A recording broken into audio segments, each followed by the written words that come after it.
itu, karena ternyata bukan korupsi, tidak ada. Ketika kemudian berikutnya dari pasal itu kemudian ada di situ penyidikan yang dilakukan oleh KPK sebelumnya itu juga tidak tidak ada bukti-bukti kalau Gus Yakut sendiri itu memperkaya diri, tidak ada, atau mengambil uang dari jamaah dan sebagainya. Harusnya KPK paling tidak itu ada menemukan alat bukti, ada aliran dana kepada Gus Yakut secara langsung atau kepada pihak yang akhirnya itu mengaitkan kepada Gus Yakut. Ya kemungkinan mungkin ini sedang didalami KPK ya di aliran dana ini. Cuma yang menjadi sorotan kemudian adalah narasi yang terkait kerugian negara 1 triliun kan gitu. Itu kan fantastis sekali kan gitu. Ini dari mana gitu angka ini muncul gitu. Karena ini kalau kemudian ini sebuah asumsi, padahal hukum itu tidak bisa asumsi. Karena kalau kaitannya dengan korupsi itu harus kerugiannya harus nyata dan pasti. Ada actual loss, ada kepastian di situ. Bukan asumsi, bukan potensi kerugian, bunyi dalam redaksi yang dituduhkan itu bukan sebuah perkiraan-perkiraan, tidak bisa seperti itu kalau dalam korupsi. Harus memang benar-benar ada yang hilang, ada yang diambil kan begitu. Nah ini kan KPK tidak pernah menyebutkan itu. Bahkan di awal-awal pemberitaan KPK itu justru nada-nadanya itu mengarahkan ada aliran dana ke PBNU. Mereka mengatakan begitu. Itu kan di awal itu sangat akhirnya kita melihat itu menyudutkan NU jadinya gitu. KPK kok seperti ini kan gitu. Jadi kita juga bertanya-tanya kenapa seperti ada episode kemarin NU yang awalnya ada kasus misalnya oleh Trans 7, kemudian juga ada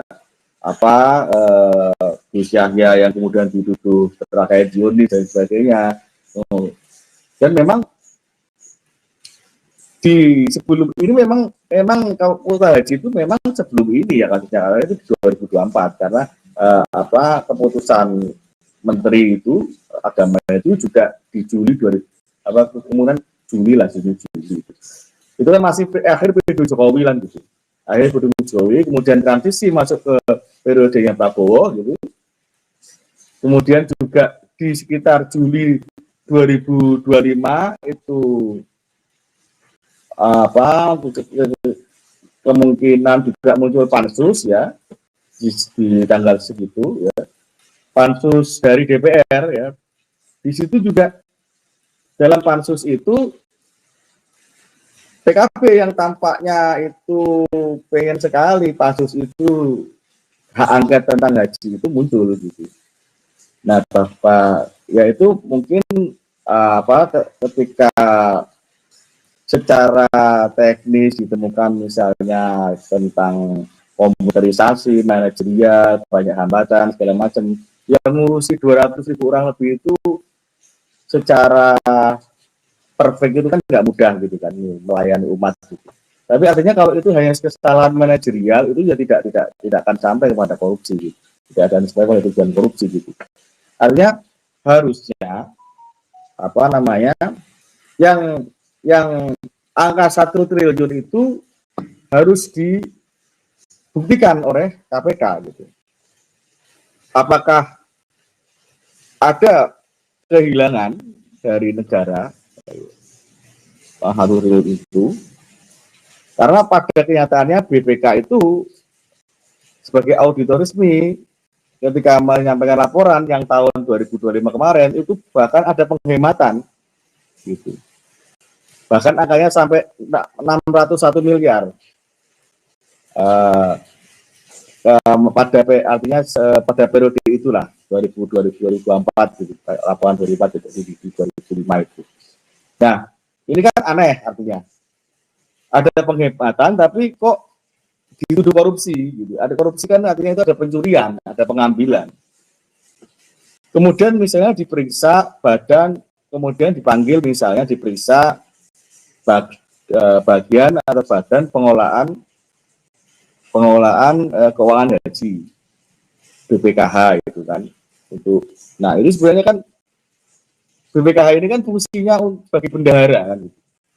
Kalau ada uang keluar masuk hilang itu kan harusnya kelihatan di situ. Kalau ini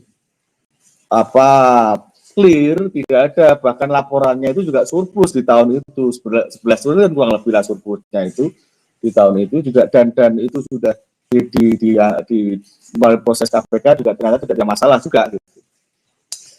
Ini memang persoalan normatif dan kaitannya dengan administratif, dan kadang-kadang ini saling bersinggungan antara apakah ini tindakan ini melanggar aturan normatif atau aturan kenegaraan, pidana, masuk pidana atau wilayah ketatanegaraan. Tapi masalahnya kalau di sini ada sisi politisnya, nah itu jadi masalah. Karena memang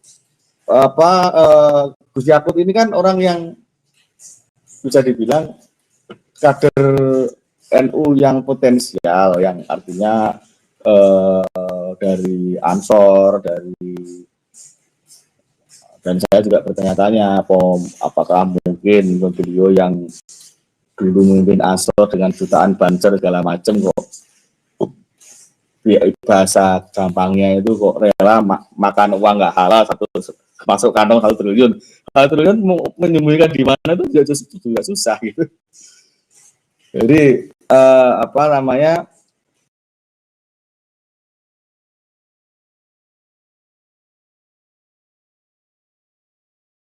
aturannya gitu.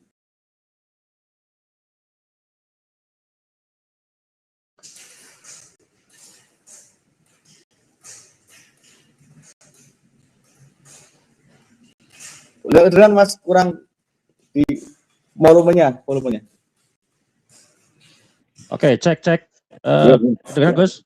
Iya.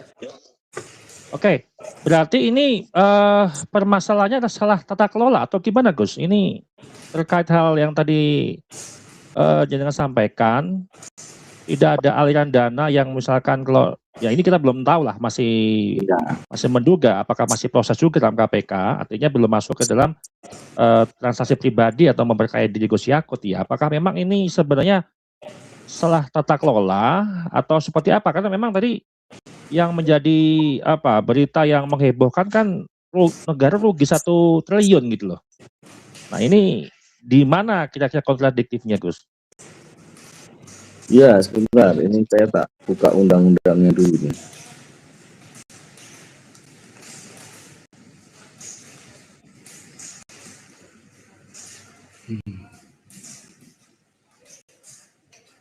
Ya memang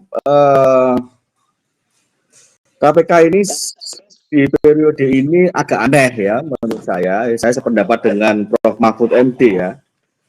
Jangan sampai KPK itu menjadi alat politik oleh pihak-pihak tertentu untuk sesuai dengan tujuan mereka. Karena KPK ini kan lembaga independen, walaupun pada perkembangannya ini menjadi rumpun eksekutif, karena pegawai KPK itu sekaligus ASN sekarang. Artinya juga di situ ada sedikit mungkin konflik kepentingan, karena ASN itu artinya pegawai yang tunduk pada aturan-aturan, akhirnya di eksekutif itu bisa dipindah tugaskan dan sebagainya.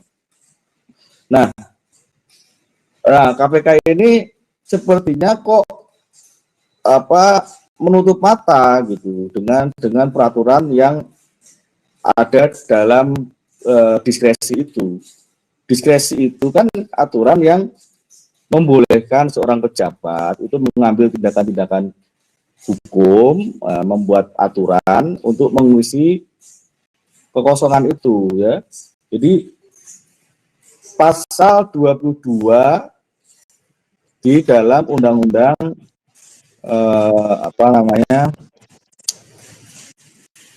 administrasi pemerintahan ya, Undang-Undang Nomor 30 Tahun 2014. Ini ada bagian 4 tentang diskresi. Diskresi hanya dapat dilakukan oleh pejabat pemerintah yang berwenang. Nah, setiap penggunaan diskresi pejabat pemerintahan bertujuan untuk melancarkan penyelenggaraan pemerintahan, mengisi kekosongan hukum, memberikan kepastian hukum, dan mengatasi stagnasi pemerintahan dalam keadaan tertentu yang guna kemanfaatan dan kepentingan umum gitu. Nah, di aturan tentang haji tadi itu ada aturan mengenai penggunaan diskresi itu diterapkan di dalam penggunaan kuota tambahan tadi. Karena kuota tambahan ya itu tidak diatur besarannya berapa gitu. Jadi dalam pasal 9 disebutkan ya, dalam hal terdapat penambahan kuota haji, Indonesia setelah Menteri menetapkan kuota haji sebagai dimaksud dalam pasal ayat 2, berapa ayat 2 itu bunyinya, kuota haji Indonesia sebagai dimaksud dalam pasal 1 diterapkan oleh Menteri. Karena memang pasal tambahan ini tadi tidak melalui jalur yang terencana kan gitu. Dalam hal terdapat penambahan kuota haji Indonesia setelah Menteri menetapkan kuota haji sebagaimana dimaksud dalam pasal 8, artinya yang kuota normal, Menteri mendapatkan kuota haji tambahan. Ketentuan mengenai pengisian pasal 29 ayat 2-nya, ketentuan mengenai pengisian kuota haji tambahan diatur dengan peraturan Menteri. Nah, peraturan Menteri ini kan, aturan mengenai peraturan Menteri ini kan kekosongan gitu. Tidak ada peraturan Menteri yang mengatur tentang berapa jumlah kuota tambahan itu harus berapa persen gitu. Diterapkan pada 20.000 ini, aturan tambahannya itu harus berapa persen? Apakah seperti aturan pokok normal, artinya 92%, 8%, atau lain? Artinya apa? Itu memang dibikin dinamis, karena untuk menyesuaikan keadaan di Arab Saudi sana.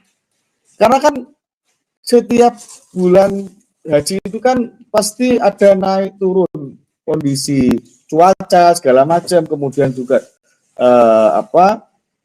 kebutuhan, kemudian juga biaya dan naik turun di situ. Kemudian juga ada hal-hal yang pertimbangan oleh Kementerian Agama mengenai nyawa kan gitu, mengenai apakah ini layak untuk diberi 10.000 atau 20.000 atau berapa tambahan untuk dimasukkan di reguler atau dimasukkan berapa di khususnya. Karena kalau ternyata misalnya 221.000 tadi kemudian ditambahi 18.000 misalnya, kemudian itu di minasannya kok sudah penuh, berdesak-sesak, nafas aja susah di minasana, nanti juga banyak orang-orang tua yang kemudian menjadi repot di sana. Ini kan nyawanya terancam begitu. Nah, ini kepentingan ini yang kemudian menjadi yang diutamakan saya pikir oleh Kementerian Agama untuk mengeluarkan 50% dan banding 50 itu. Jadi kuota tambahan itu dibagi 50-50. Artinya ini untuk mengisi urusan hukum, dan ini ada dasar hukumnya tadi Pak, di pasal 9 ayat 2 tadi di Undang-Undang Haji. Jadi bukan tidak ada payung hukumnya, bukan tidak ada dasarnya. Memang kalau boleh mengkritisi sebenarnya juga Gus Yakut ketika membuat keputusan Menteri Agama nomor 40 tentang kuota tadi ya, artinya ini keputusan itu yang dijadikan dasar hukum diskresi tadi. Keputusan Menteri Agama KMA nomor 130 tahun 2024 tentang kuota haji tambahan tahun 2024 ya. Menimbang bahwa sesuai dengan kesepakatan antara pemerintah Kerajaan Arab Saudi dan pemerintah Indonesia dalam Taklimatul Hajj, Indonesia mendapatkan kuota haji tambahan sebanyak 20.000 orang pada penyelenggaraan ibadah haji tahun 2024. Artinya ini pertimbangan ini digunakan sebagai keputusan menteri ya di dalam menimbangnya. Ada kesepakatan antara pemerintah Indonesia dengan Arab Saudi, jelas ya. Dua, bahwa alokasi kuota haji tambahan sebagaimana dimaksud dalam huruf A secara proporsional dan merata perlu ditetapkan kuota haji tambahan. Ya, jelas. Bahwa berdasarkan perlu penetapan kuota haji. Jelas. Yang saya masalahkan adalah kenapa Menteri Agama tidak mencantumkan pasal 9 ayat 2 tadi di dalam menimbang ini? Kan gitu. Karena kan rujukannya itu kan ini pasal 9 ayat 2 tadi gitu. Kenapa kok tidak dimasukkan oleh beliau? Nah, ini bukan berarti tidak sah keputusan dari diskresi dari keputusan Menteri Agama itu tetap sah. Cuma sayangnya kok kenapa pasal 9 yang dijadikan rujukan dalam Undang-Undang Haji tadi, pasal 9 ini, itu kok tidak dicantumkan dalam menimbangnya itu. Kemudian juga pertimbangan mengenai bahwa kalau 20.000 itu kemudian dibagi 90% atau bunyinya bagaimana, yang intinya pembagian 50-50 itu untuk menjaga keselamatan, untuk menjaga warga Indonesia agar ibadahnya lancar, kemudian juga tidak ada yang kehilangan nyawa, artinya perlindungan jiwa, perlindungan warga negara. Itu juga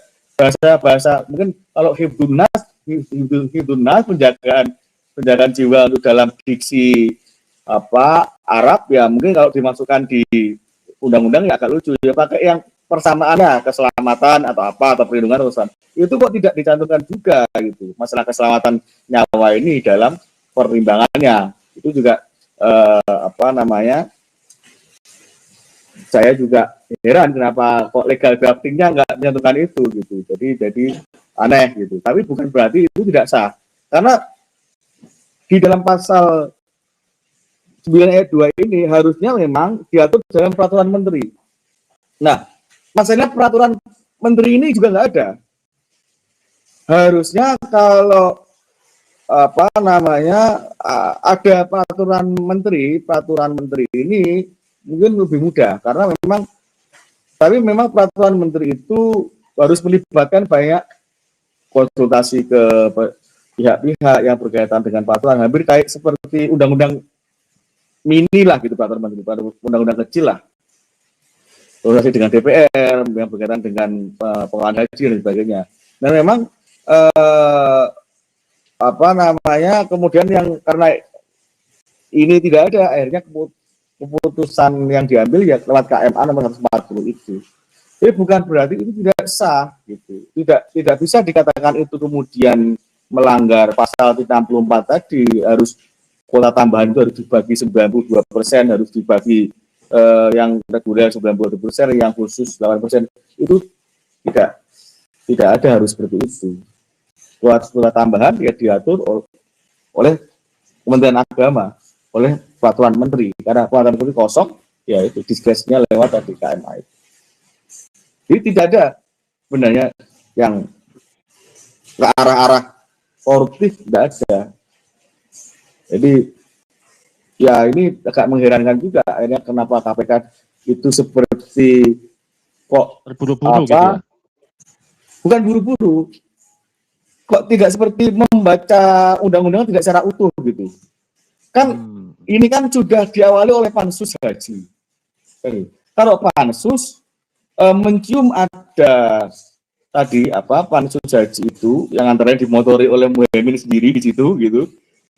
Itu mencium adanya dugaan kan gitu, penyelewengan atau tata kelola dan sebagainya itu kalau Pansus ini yang salah terhadap penafsiran peraturan undang-undangan itu wajar. Tapi kalau KPK kalau tidak sampai membaca undang-undang tidak secara utuh, itu ya tidak wajar.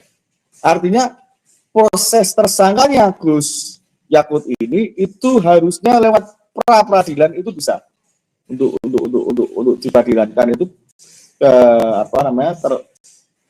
untuk bisa batal itu apa ya, Sebelum tersangka tersangkanya berarti itu. ya, sebelum Ya, penetapan tersangka harus ada sidang pra peradilan gitu ya Gus ya. ini untuk membatalkan tersangkanya ini gitu. Kan ini Oh sudah iya. tersangka gitu. Dan anehnya ini kerugian 1 triliun itu masih dihitung di BPK gitu. Kan aneh. Karena saya pikir BPK pun akan kesulitan menghitung 1 triliun itu kemana, dari mana gitu. Kan karena kuota haji itu ketika 20.000 dibagi 50/50, kemudian turunkan kepada dirjen haji, kemudian dirjen haji kemudian diturunkan ke bawah kepada travel swasta itu. Nah, itu kan menjadi sangat teknis sekali, sangat bukan strategik lagi. Kalau menteri itu kan wilayah strategi, wilayah keputusan, wilayah makro. Ini sudah mikro artinya apakah 1 triliun itu dihitung dari jual beli travel swasta itu kan menjadi lucu. Kalau sudah margin yang diperoleh oleh biro-biro umroh swasta itu ya sudah keuntungan mereka sendiri, sudah halal itu gitu. Itu mau dijual berapa, mau dijual 200 juta, 300 juta, 500 juta, itu terserah dia gitu. Apakah itu dihitung dari situ kan nggak mungkin gitu. Karena kalau mau bilang korupsi itu harus ada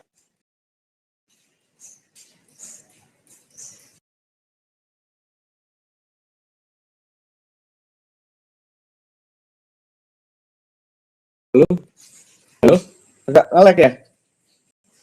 Ya, ngelek Gus, agak ngelek. Iya ini. Ya, ada lancar nih, lancar. Ini kayaknya tabletnya keterangannya panas sih. Mungkin suhunya panas sih. Ya. Ngomongin itu panas nih Gus. Jadi apa tadi ya? 1 triliun itu juga sangat menggelikan gitu. Hitung-hitungannya bagaimana? Kan biaya haji itu kan besar catering, hotel, tiket pesawat, kan 3 di ini. Dan ketika 10.000 kuota reguler, kemudian 10.000 kuota khusus, itu kan yang reguler ini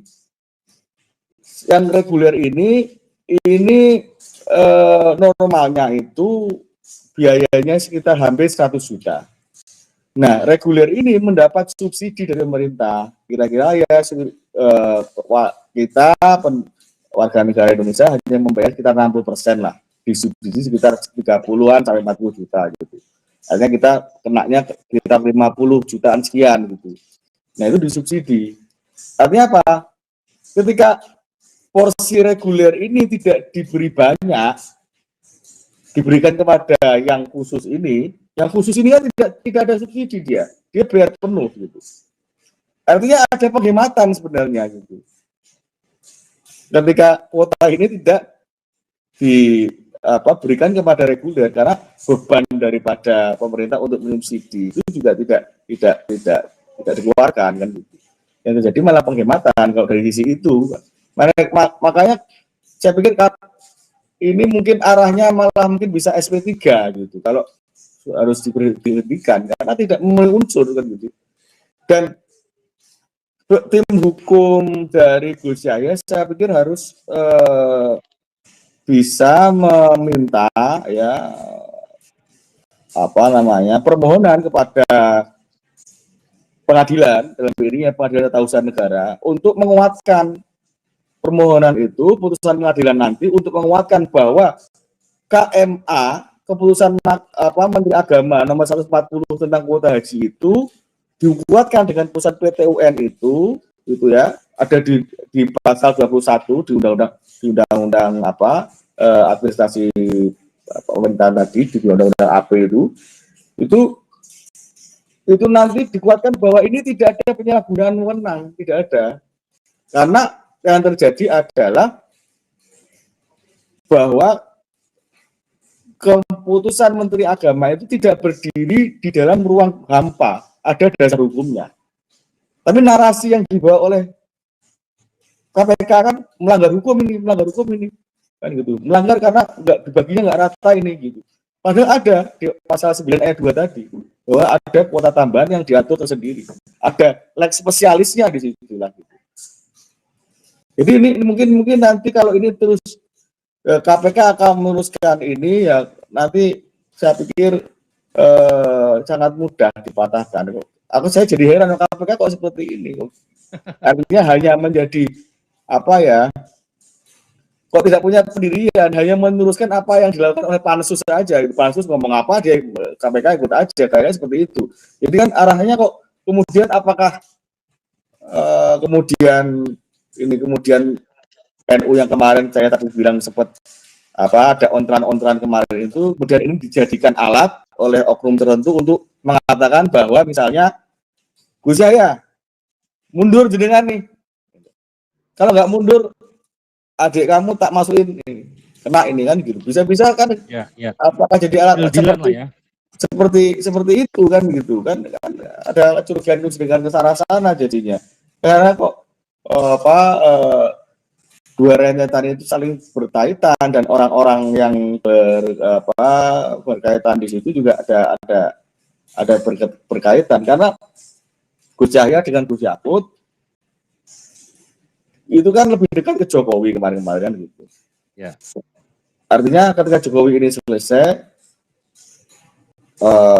rezim dalam arti ini faksi ya, artinya faksi sih banyak, faksi ini banyak, bisa faksi dalam partai, faksi dalam pemerintahan, faksi siapa yang ada di dalam tubuh KPK sekarang mau mempengaruhi ya.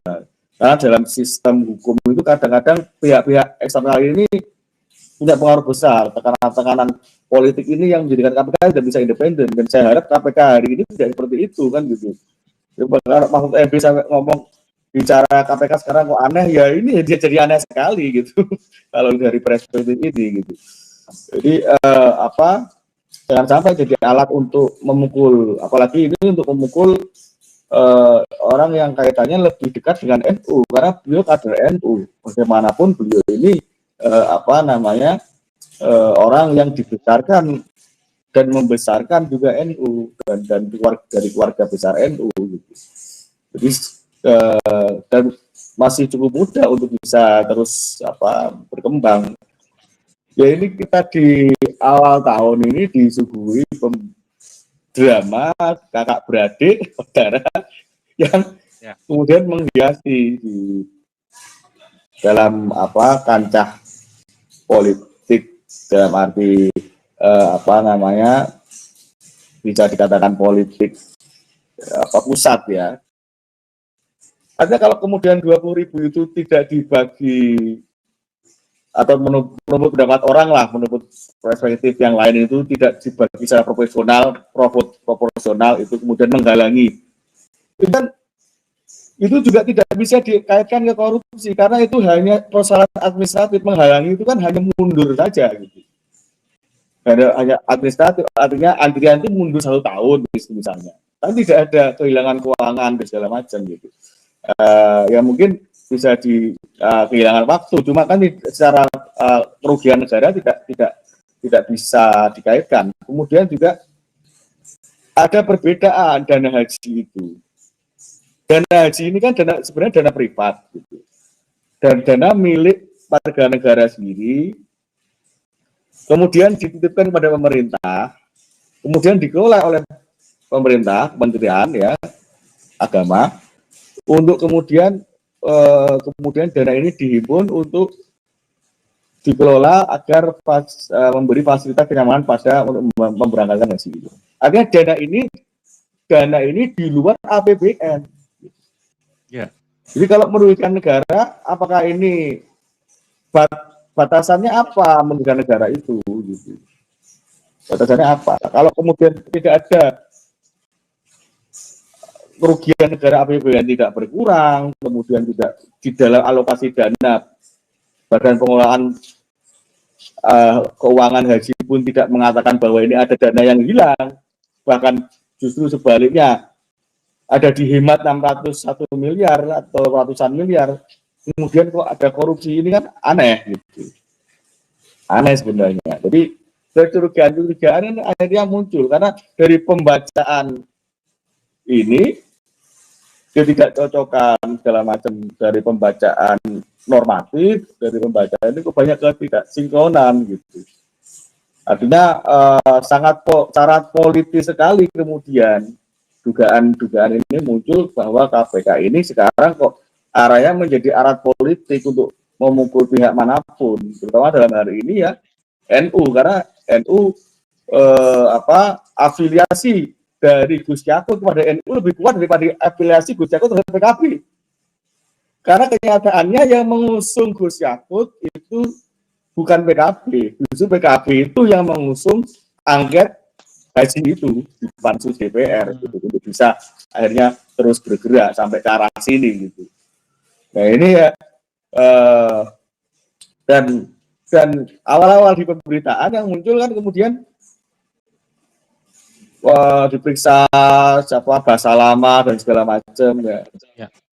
Kemudian juga banyak di akhir-akhir beberapa minggu ini juga pemberitaan banyak mengembalikan uang dan sebagainya.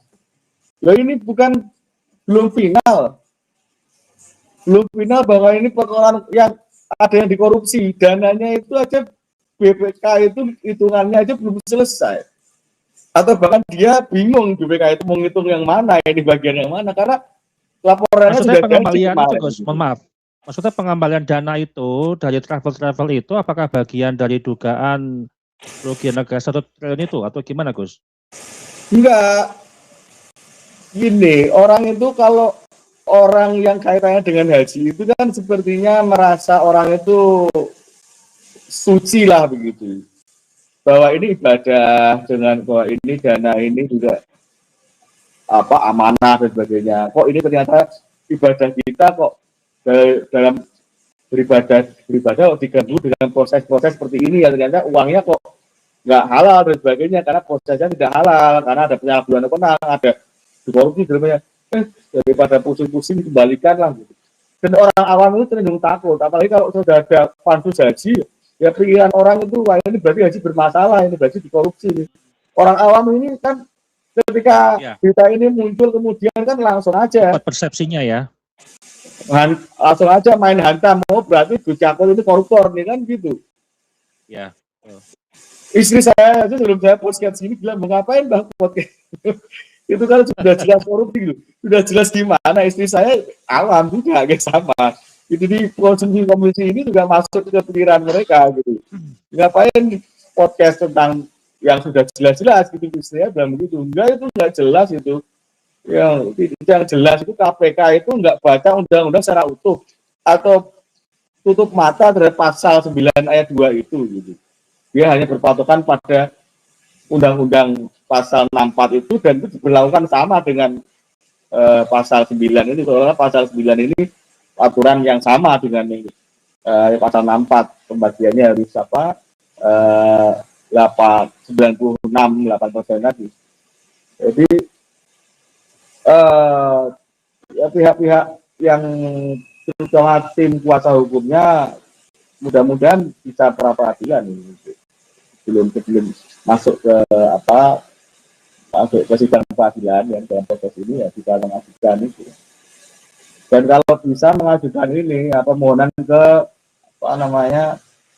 tata usaha negara untuk menguatkan keputusan bahwa tidak ada penyalahgunaan wewenang di dalam KMA itu, karena itu memang untuk tujuan yang mulia, untuk menyelamatkan nyawa kan gitu. Nyawa ribuan orang gitu, bahkan ratusan ribu. Siapa yang tanggung jawab kalau itu banyak yang mati gitu? Kalau kemudian seorang yang punya kendali terhadap kuasa, seorang menteri misalnya atau seorang pejabat itu diberi celah atau diberi ruang untuk bereaksi sesuai undang-undang, untuk mengambil tindakan untuk keselamatan, tapi kok malah khawatir dengan aku nanti mutusin ini nanti bisa kena korupsi ini, malah Gus Yakut nggak jadi ambil 220.000 itu, dia kembalikan aja, itu selesai kemarin. Seperti yang dilakukan Nazarudin Umar ini kan begitu. Yang sekarang itu nggak berani ambil kuota tambahan itu, dia yang pengennya aman aja.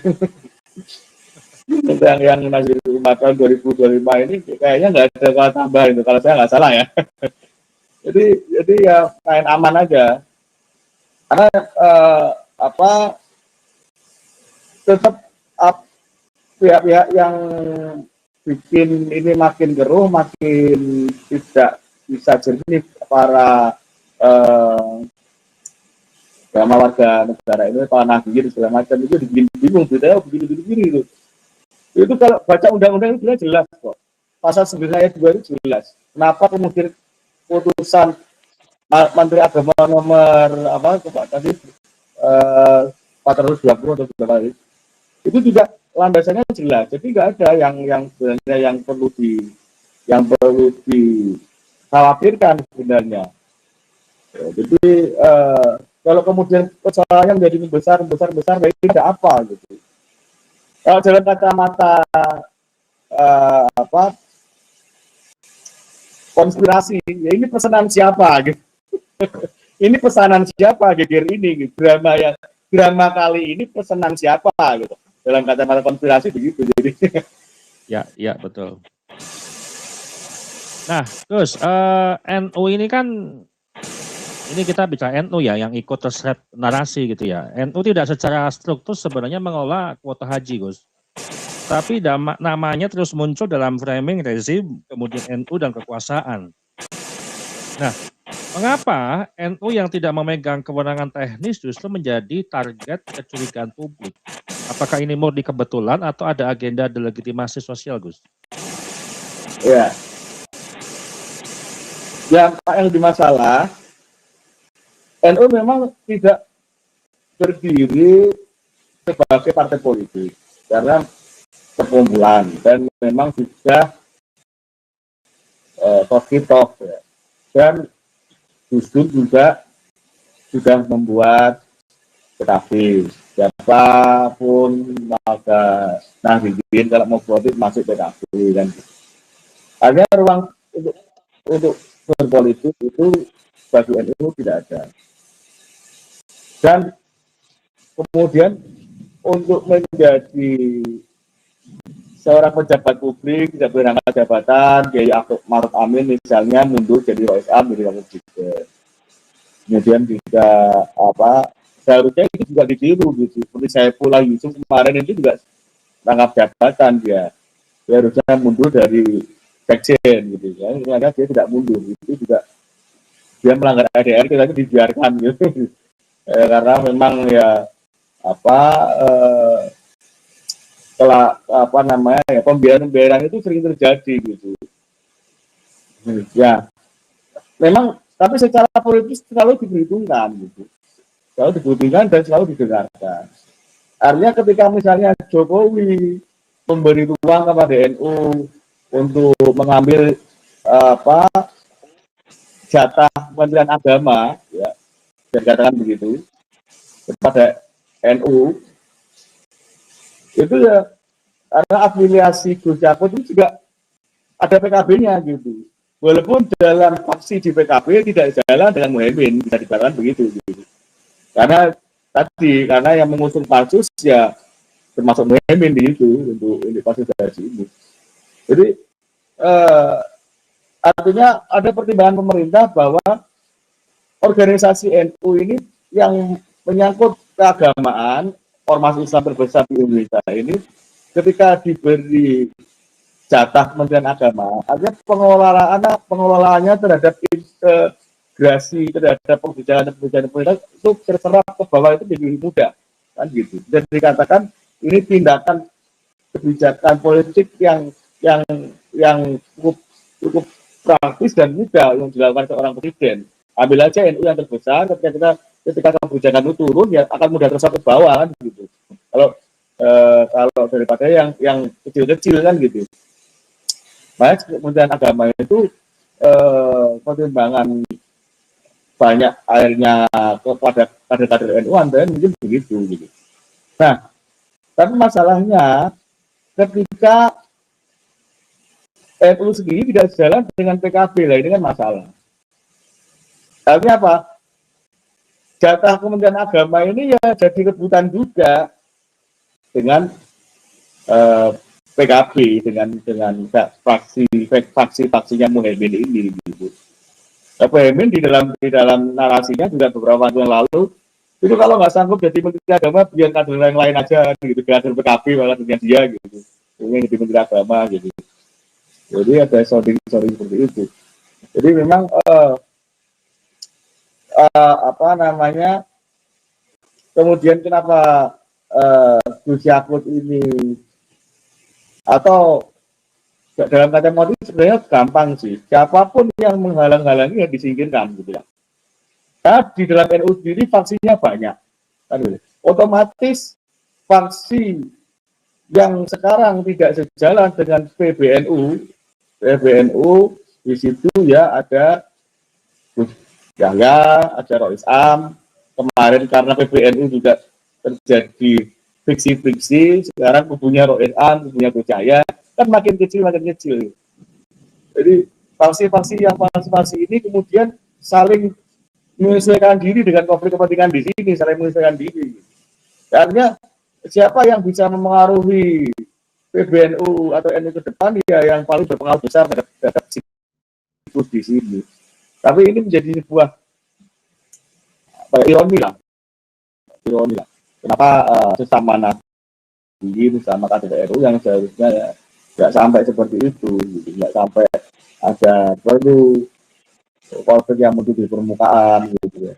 Kalau juga sekan tidak sampai membawa itu suatu ke publik, gitu kan. Bahkan jalur pidana itu jalur yang paling akhir, gitu. Jalur pidana itu baru paling akhir. Ya, apa yang dilakukan KPK itu kan arahnya ke pidana itu sudah jalur paling akhir, gitu. Artinya masih ada jalur, buktikan dulu penyalahgunaannya itu di PT UN misalnya, kan gitu. Ada nggak penyalahgunaan di situ? Kalau nggak ada ya sudah tidak perlu diteruskan gitu. Tapi kerugian negaranya di mana gitu? Itu juga pertanyakan terus. Artinya kalau itu tidak muncul mens rea, ya, mens rea itu ada niat jahat menguntungkan di pasal 2, pasal 3 Undang-Undang Tipikor itu, kemudian tidak bisa dibuktikan ada niat jahat untuk memperkaya pribadi atau pihak lain atau pihak-pihak yang berkaitan di dalam ini diperkaya dengan sengaja, tidak ada pihak yang ada suap dan segala riswah yang masuk ke rekening siapapun, ya itu tidak SP3 lah harusnya. Dan 1 triliun ini kan uang banyak, masa cuma 2 gitu tersangkanya atau 3, harusnya banyak. Berapa ini dapat itu kan begitu. Usia dapat berapa, ini dapat berapa. Belum di awal KPK itu sudah ngomong ada aliran dana ke PBNU. Ini kan aneh gitu. Kalau nggak menyebutkan NU, ya mau dibilang apa? Gitu. Padahal kalau dana misalnya tadi 1 triliun, otomatis NU itu hanya salah. Kalau misalnya ada pun mungkin hanya salah satu yang masuk ke PBNU. Artinya ada yang masuk ke lain juga banyak. Kenapa yang disebut PBNU saja misalnya begitu? Itu kan sudah kalau dalam masalah korupsi itu ya beban moralnya jadinya kan citra wajah NU tercoreng di mata publik akhirnya. Kalau dengan mudahnya seorang itu disebut dalam atau lembaga itu disebut dalam kasus korupsi kan gitu. Itu Mas. Oke, baik. Pertanyaan terakhir Gus, yang kita simpulkan dalam podcast kita malam hari ini, masuknya KPK ke isu haji langsung menaikkan suhu tensi publik. KPK juga dipersepsikan kan memang sebagai lembaga netral yang sistematis, setiap langkahnya itu dianggap bukti adanya sebuah kejahatan besar. Nah, apakah keterlibatan KPK ini otomatis membuktikan adanya kejahatan sistemik atau justru berpotensi dipakai sebagai legitimasi politik sebelum fakta hukum terbuka, Gus? Ulangi mas. apakah keterlibatan KPK otomatis membuktikan adanya kejahatan sistemik atau justru berpotensi dipakai sebagai legitimasi politik sebelum fakta hukum terbuka? Ya, ya KPK ini mau tidak mau di dalam setiap periode pemerintahan itu tidak bisa lepas dari dugaan-dugaan seperti itu, dugaan ada intervensi politik dan sebagainya. Jadi ya dilihat saja kasus-kasusnya apa namanya, kalau memang itu sudah sesuai, karena lembaga publik yang artinya independen, ada pengawasan dan laporan tahunannya kepada presiden, ya, bukan berarti langsung laporan kepada presiden, tidak, tapi ada laporan tahunan kepada presiden. Itu KPK dituntut untuk selalu bisa jadi melakukan prestasi dalam bidang korupsi. Artinya apa? Ada kasus-kasus besar yang harus dia tangkap, dia tuntaskan. Gitu. Nah, ini kan ketika pansus sudah digulirkan segala macam, itu kemudian menjadi dilematis KPK, apakah ini mau diambil atau tidak? Oh, sudah masuk DPR gitu. Tapi kalau kemudian itu secara hukum itu lemah, secara normatif lemah, ada dasar hukumnya semua, dan dugaan untuk merugikan negara ini APBN tidak ada uang APBN yang diambil, tidak ada uang haji yang diambil. Itu terus ada KPK yang kerja dari kemarin tentang gaji ini yang berepisode drama kemarin berbulan-bulan itu artinya apa ya, ini hanya meneruskan dari DPR saja. Artinya apa? Sangat dicurigai bahwa ada kompromi-kompromi antara KPK dan DPR akhirnya. Dugaan ke arah sana. Di wilayah legislatif, DPR yang itu di situ ada konsensus politik karena itu terdiri dari partai-partai politik, PKB dan sebagainya di situ, pengusung pansus itu dengan pihak-pihak oknum-oknum yang ada di KPK sendiri.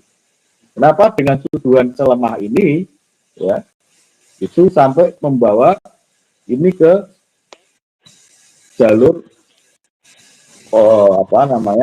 tersangka gitu. Nah, itu tidak sampai kalau ini kalau misalnya itu dianggap KMA itu salah keputusannya itu, yaitu administratif kan gitu. Penyalahgunaan wewenangnya itu administratif, yaitu silakan di PT-UN kan, dipertunkan gitu. Keputusan Menteri Agamanya itu. Kalau itu kemudian PT-UN mengatakan ini salah, ada kesalahan penyalahgunaan wewenang, lah itu tidak ada hubungannya dengan korupsi artinya. Kalau korupsi pasal 2 dan ayat 3 Undang-Undang Tipikor itu ada mens rea, ada yang di situ berniat jahat. Bahkan niat jahat pun tidak ada. Ini untuk menyelamatkan orang perusahaan itu. Hifdunnas kalau bahasa kita itu. Bahasa Makonstitusi Syariah itu. Untuk menjaga nyawa, menjaga harta benda kita juga kan gitu di situ itu. Untuk menjaga warga negara, keselamatan segala macam. Artinya ada tujuan mulia di situ yang mau diperoleh oleh kementerian ini gitu. Itu nggak dilihat gitu. Jadi kalau kita hanya melihat aspek yang sempit ini, artinya kita mengabaikan bahwa ada jasa sebenarnya, jasa dari Kementerian Agama dalam menyelenggarakan haji, bahwa ada 221.000 sekian lebih itu, yang kemudian ada prestasi-prestasi di situ yang diperoleh kan gitu, yang lancar dan sebagainya. Kemudian turunnya korban-korban yang meninggal di sana dan segala macam. Jadi, secara normatif tidak ada yang dilanggar karena ternyata tadi ada landasan hukumnya pasal 9 gitu. Jadi apa yang dipermasalahkan sebenarnya Kalau KPK kemudian menyeret-nyeret ini ke ranah koruptif, kemudian BPK dipaksa untuk mengeluarkan hitung-hitungan yang mungkin BPK sendiri itu pusing ya. Ini sekarang ini karena ya, mana kerugian negaranya, itu harus ada actual loss, ada bukti nyata bahwa ini ada uang negara yang diambil, yang memperkaya seorang. Kalau tidak ada, sulit itu. Jadi KPK akhirnya ya ini siapa gitu, mau kemana gitu kan, atau apakah ini hanya dipakai KPK untuk supaya, karena KPK ini kan yang periode ini kan 2020 ini pengurusan atau pergantian orang-orang baru, jadi apakah ini hanya untuk biar seolah-olah biar kasus besar diambil gitu kan, tidak memperhatikan aspek-aspek yang lain. Nah, ini KPK ini jadinya aneh gitu, jadi sekarang kok tidak utuh melihat persoalan gitu mas. Suara mas. Oh ya, baik. Kesimpulannya yang bisa kita ambil dalam podcast kita malam hari ini, jadi ini adalah belum terlihat jelas apakah kerugian negara 1 triliun ini seperti apa. Ya, mungkin kita masih harus menunggu bagaimana kelanjutan daripada penyidikan KPK. Kemudian isu kuota haji yang seharusnya menjadi ruang evaluasi kebijakan bukan ladang adu domba umat gitu ya. Ketika ibadah dijadikan senjata politik, yang rusak bukan hanya kepercayaan publik, tapi juga akal sehat kita bersama. Yang menjadi pertanyaan besar bukan siapa yang paling keras berteriak, tapi siapa yang paling jujur untuk membaca data. Dan kita masih tetap berhusnuzon bagaimana nanti KPK ini jelasnya seperti apa, dan apakah ada dugaan-dugaan lain dana mengalir ke pihak-pihak lain, yang ini masih kita harus menunggu, dan KPK harus tegas di dalam menyelesaikan masalah ini sehingga tidak ada lagi pertanyaan atau persepsi publik yang liar di media sosial ataupun dimanapun. Baik, terima kasih Gus Haikal yang sudah memberikan materi pada podcast malam hari ini.